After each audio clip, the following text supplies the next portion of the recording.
back. Thank you very much for staying with us. Now, there are growing calls for Basic Education Minister Angie Motshekga to get tough on discriminatory teachers. Several civil organizations led by the Uthingo Network have written to the minister to address what it calls queerphobic bullying at schools. In a recent incident, Tiro Moalusi, a grade 9 pupil from the PJ Simelane Secondary School in Soweto, took his life. The 15-year-old was allegedly humiliated and bullied by a teacher.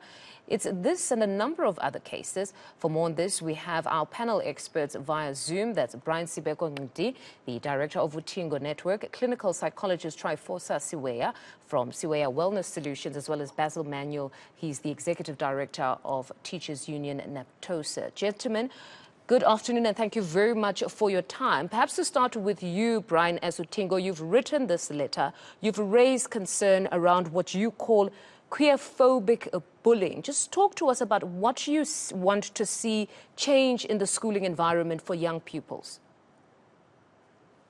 Okay, thank you for having me, Mfundo. So I think, based on the recent developments or incidences where, young queer people commit suicide, as a result of the queerphobic violence, or we can say homophobia, which they experience from the teachers, and in some cases it's from, fellow learners. We want we want accountability from the Minister of, Basic Education. We want, her to take decisive action, basically to ensure that all the teachers who stand in front of a class, are conscientized and sensitive of, queer learners. They understand that, learners in a classroom, are diverse, and diversity does not only end, in gender diversity. I mean, basically when you speak of diversity, people think of culture, they think of different sexes, but I mean, it extends, far beyond those lines. We need to be, conscientized and, understanding of the fact that some learners present different, gender expressions and identities, as well as sexual orientation. So we need teachers who will put their personal beliefs outside of the classroom and be guided by, the constitution that guides everyone in this country, that actually, speaks against, the discrimination of people based on their gender identity, on their gender expressions and sexual orientation. So we want the minister to actually tell us what exactly is her department going to do to ensure that our school environments are safe spaces for queer learners, because from our experience, we've realized that homophobia exists outside of the school, in the broader society, but schools are now actually an extension of what's happening outside. So whatever violence that we see, in our societies, in our communities, does exist in our schools. So we want the minister to actually take decisive action within the school fraternity to ensure that all learners are protected and respected. Mm-hmm. I note that you're not quickly calling for punitive measures. You're here calling for a moment to teach or a moment to learn, that perhaps they need to refine, they are training for these teachers, not necessarily that you're saying heads must roll at this point. Is that what I'm gathering from you? Yeah, because, sometimes we've experienced, and also research tells us that, some people are not homophobic or discriminative because, they want to. Sometimes it's a matter of ignorance or lack of information. So we believe that if we engage our teachers, if we engage the education system or department, and, also, I mean, for example, if people don't understand issues of disabilities, we have workshops that speak to those and ensure that our teachers are sensitive enough to not create harm when they're in the classroom. So we need the same strategies to be applied. We need our teachers to be sensitized. We need policies that will ensure that any teacher who decides to be homophobic after having been informed well enough about queer issues, then I think after then heads can roll. Heads cannot roll now because teachers can actually say, we didn't get any form of training or guidance as to how we can approach or assist queer learners. So I think before we can demand that heads should roll, we need engagements, we need dialogues, we need trainings, so that we can ensure that everyone is on the same page. Perhaps let's rope in Naptosa here as a body that represents teachers. Basil, your take on this. Is it enough to say that the teachers were perhaps not trained, they were not sensitized, or it is concerning even for you as a union that has taken such an incident for us to start discussing this, even though these teachers exist outside of the schooling environment where they know of homophobia and how destructive it is? Yes, thank you. And let me say, I agree wholeheartedly with what has just been said. Number one, I also want to say we're being very generous because, as you say, people know this. We know we live in a rights culture, but we also have to be aware of the fact that people come from so many diverse backgrounds where in the broader community, there is still homophobia. And we can't begin to change it unless we change it from within the school. But Tryphosa has always said to teachers, schools have to be safe spaces. It doesn't matter who is in the school, what they present, how differently they must be, either in belief systems, in appearance, or in how they present sexuality. It doesn't actually matter. But if schools are not safe spaces, where do these learners feel safe? And Mfundo, let's be clear, these learners go through hell just coming to terms with who they are at times, because society in itself is a rejection, is set in a rejection mode rather. And so if schools cannot embrace and make schools safe, then it's a tragedy. But I want to differ on one issue. It's more than the minister. We need to be talking to the MECs. We need to talk to the heads of department that must ensure that principals are the first to get orientated, because principals give the direction in schools. And if we start there, then I think we are going to be successful. But certainly, work needs to be done. Do you get a sense, though, that teachers appreciate their role in the upbringing or the shaping of a character of a child? Because parents daily entrust them with their children, and they play a significant role in what these children become as adults, how they engage with others, their sexuality, their self-confidence. Do you think there is an appreciation of this very important role that they play as teachers when we leave our children with them daily? Absolutely. Sorry, I think it's direct to me. Absolutely. Let me say why. There are many things teachers know before parents even know that. Yep. And so if that relationship of trust is broken down, and remember the teacher's in such a powerful position that in this case of this poor young man, I can tell you that the children took their lead from the teacher as well. And it becomes an infectious thing. That is why I'm saying to you, teachers know their role. Teachers know what they must do, but they need to ensure that they take it even further, because our influence doesn't end with us. Our influence infiltrates every child and, by extension, every home. Tryphosa, now to rope you in, I mean, I think you're best placed here as a psychologist to talk to us about the inner turmoil, the conflict in an individual when they finally decide to live their truth as a young person, because Basil was painting that picture that it would have been difficult to even come to a point where this young child is living freely as who they truly are in the school environment. Talk to us about that journey to where you start living your truth only to be met by such disdain. Well, thank you so much. I should say that the problem of any forms of discrimination and even bullying, it's something that children already have experienced in the broader society, like the colleagues already said.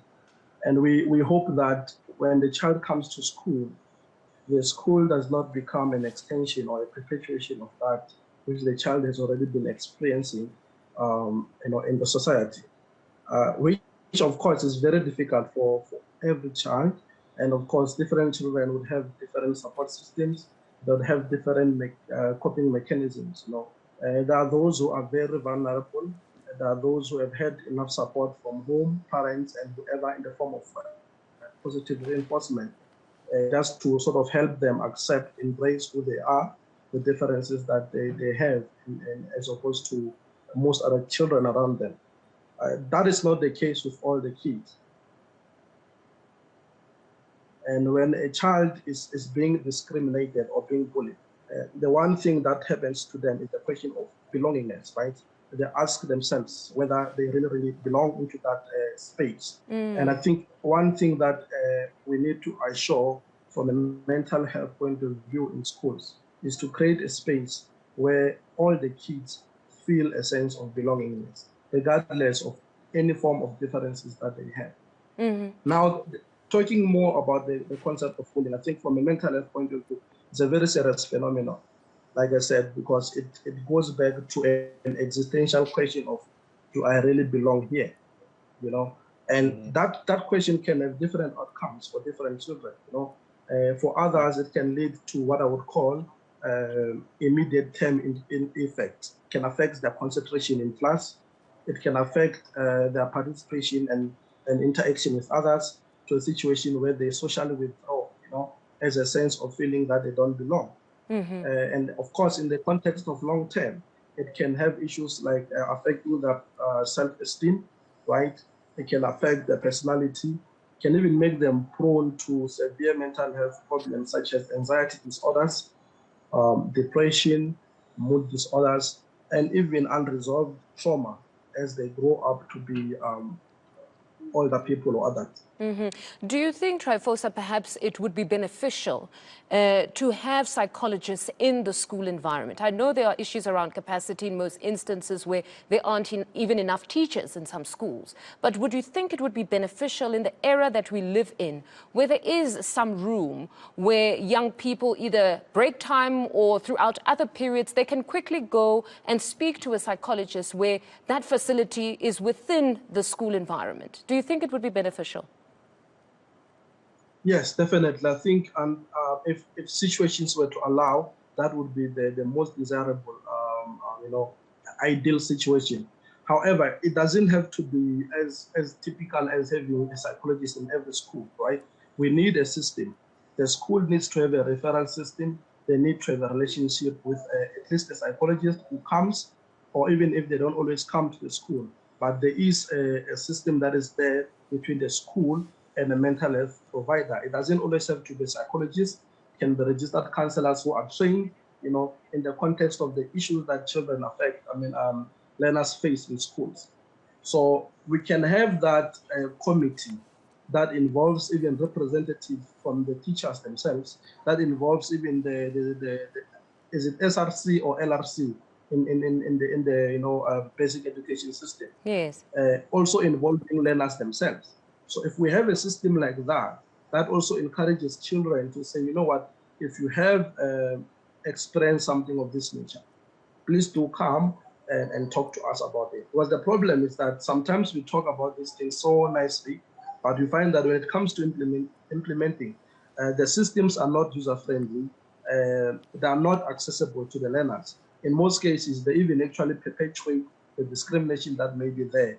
When a child thinks about going to talk to a teacher or a principal about whatever that they're experiencing from other kids, they also suffer a lot of, they deal with a lot of resistance internally. Brian, just in closing, your take on this one, perhaps having some sort of a referral system as opposed to burdening the teachers with this. Do you think it's far better to remove them from this very sensitive part, or they still need themselves to be educated and sensitized, as you say?